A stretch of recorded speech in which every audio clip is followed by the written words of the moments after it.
Hello, ladies and gentlemen. My name is Felix. I am the owner of ProvingGroundCanine.com.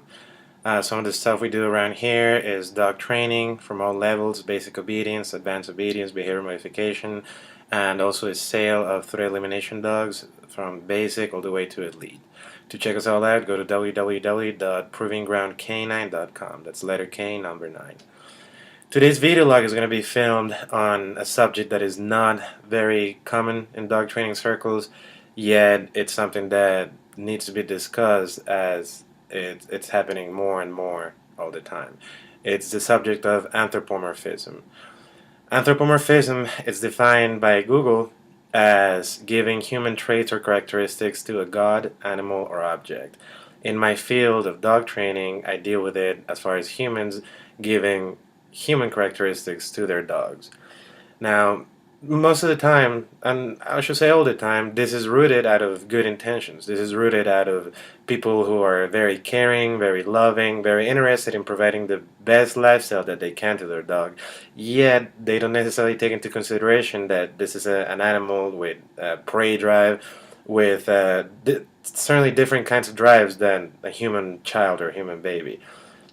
Now, anthropomorphism, I see it often, and it's definitely a lot of good messages are lost in translation in this process.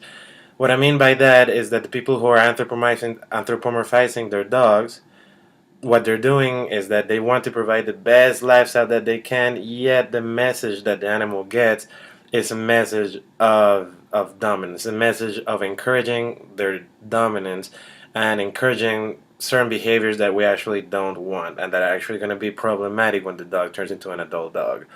So if we start with a puppy, an 8-week-old puppy. Puppies are very, everything's new to them. Everything, the world is new. Everything is completely new. Now, it's a very cute animal. It's a very cuddly animal. So people want to obviously love on him, put him on their lap, pick him up, all these things, which is completely fine. Now, that's okay for puppyhood.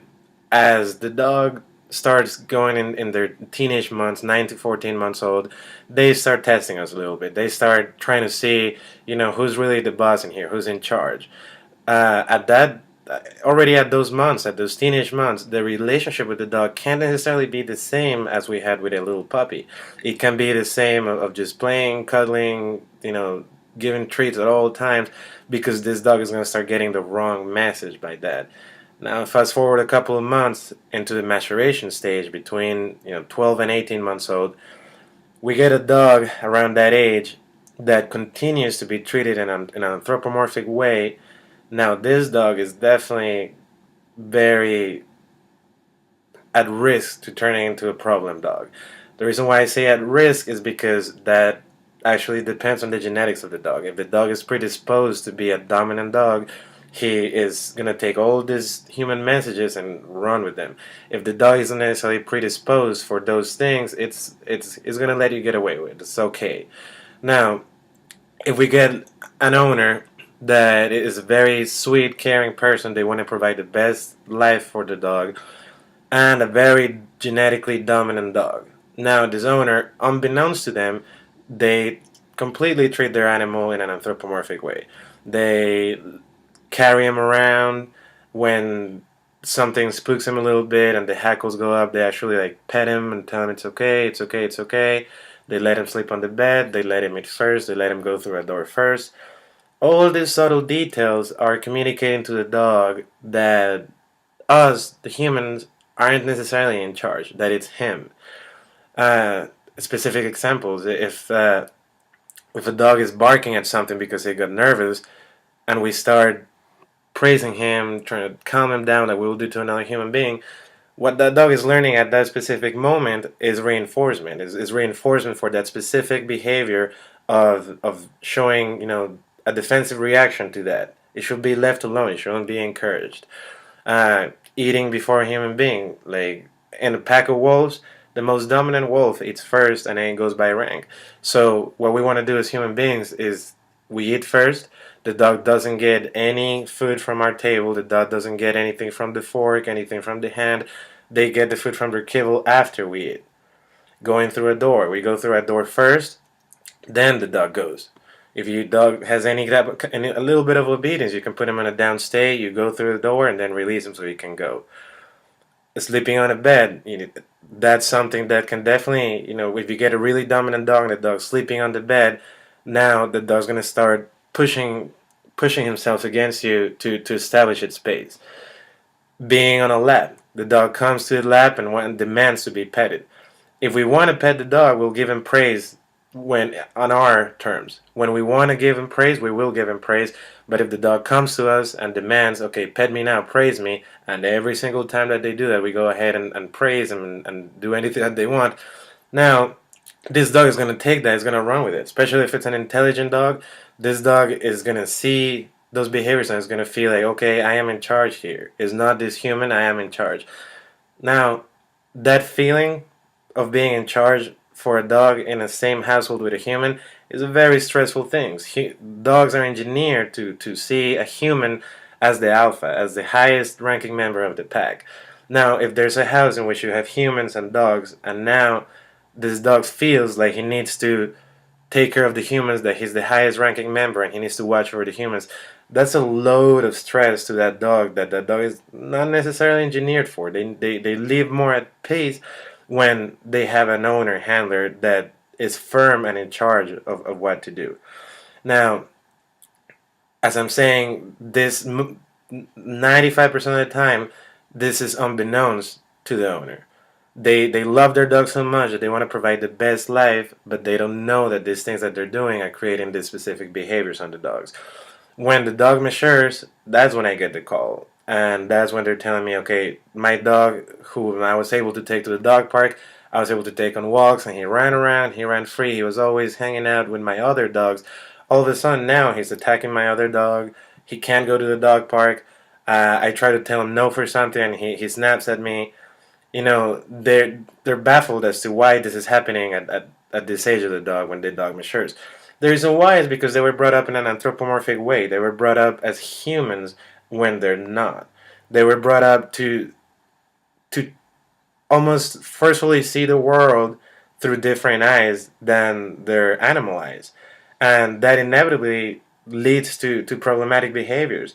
So the dog who, like I said, who was once a friendly puppy running around, got so much feedback for negative behaviors from this caring human being that now this dog is just running with it. This dog feels like, you're not going to correct me. I am going to sleep on your bed. I'm coming to your lap and you need to pet me. And while you're eating, you need to feed me first. All those things. So we can't have a dog like that. We can't confuse loving our dogs with training them to be problematic dogs, because a lot of people do that unbeknownst to them. So the handling interaction with your dog plays a huge role in how they develop into adults. So they need to be handled as dogs. They need to be handled as animals. You can love your dog all you want. There's no cap as to how much one should love their dog. It's just expressing and communicating that love and those caring intentions in the right way. Not trying to see this animal as a baby, as a child, as anything other than an animal, and just treating them as the way that they need to be treated. Just loving them as animals, but providing them with that sense of security that comes from knowing that they have a firm pack leader. Providing them with that sense of comfort that comes from being in a pack where there's somebody who's in charge, somebody who's consistent, somebody who knows what they're doing in this life and doesn't need to go to the dog for assurance, because that dog is not engineered for that, and that dog is not gonna the dog is simply gonna take on the role of the pack leader, but that dog doesn't want that. And now the owners are dealing with a dog that's being so problematic that is snapping at a child because it took the toy. In other words, this child is taking my prey. What gives him the right? Now the dog is barking aggressively at other dogs at the park. Why is he doing that? Well, because for about a year of his life, he was encouraged every time. Now, if this owner was petting and trying to calm down the dog as he was barking defensively, that was just positive reinforcement 101 into that behavior that we don't want. And the problem here becomes the dog staying within that family. Because when people come across these issues, then they start thinking, oh, I gotta get rid of the dog. And unbeknownst to them, they were the ones who gave that dog all those behaviors. So if we keep this in mind with our puppies, if we start treating the dogs as animals from puppyhood all the way to adulthood, the dog is going to mature into a great animal, to a great dog that gets along with other dogs, that gets along with children, that gets along with us, that is not an overly demanding dog created by anthropomorphic behaviors. There's no cap as to how much love we can give to a dog. It just needs to be given and communicated in the appropriate way. Thank you.